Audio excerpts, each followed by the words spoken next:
15,000 রানে দ্বিতীয় বাংলাদেশি মুশফিক। পাকিস্তানের বিপক্ষে রাওয়ালপিন্ডি টেস্টে দুর্দান্ত ব্যাটিং করেছেন মুশফিকুর রহিম। প্রথম ইনিংসে দারুণ 50 তুলেন। দ্বিতীয় দিন শেষ করে এখনও অপরাজিত আছেন তিনি। ক্যারিয়ারের এটি তার 28তম 50। এর মধ্যে সব সংস্করণের ক্রিকেট মিলিয়ে 15,000 রানের মাইলফলক স্পর্শ করলেন তিনি।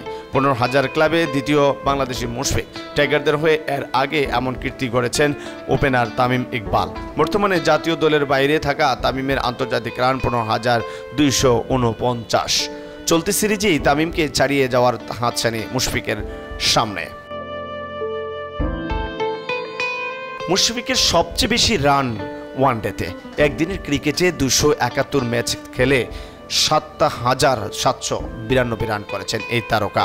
36.92 গড় ও 9 সেঞ্চুরির সঙ্গে 49 হাফ সেঞ্চুরিতে এই রান করেন তিনি। টেস্টে 88 ম্যাচ খেলে এখনও পর্যন্ত 5,676 রান করেছেন তিনি। এই সংস্করণে 10 সেঞ্চুরির সঙ্গে তার আছে 27 হাফ সেঞ্চুরি। টি-20তে 1,500 রান আছে মুশফিকের।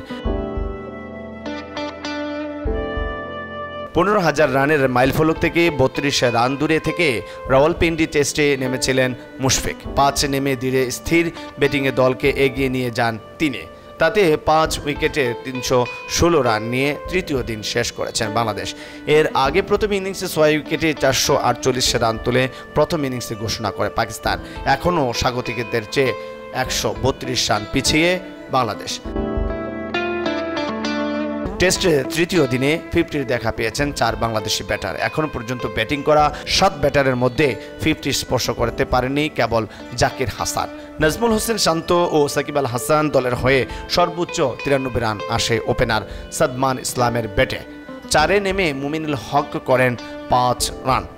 ষষ্ঠ উইকেটে লিটন দাসের সঙ্গে অবিচ্ছিন্ন 98 রানের ঝুঁটি গড়ে দিন শেষ করেছেন মুশফিক।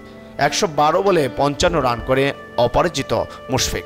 আরেক পাশে লিটন একটু আগ্রাসী, 58 বলে 52 রানে অপরাজিত বাংলাদেশ উইকেট রক্ষক।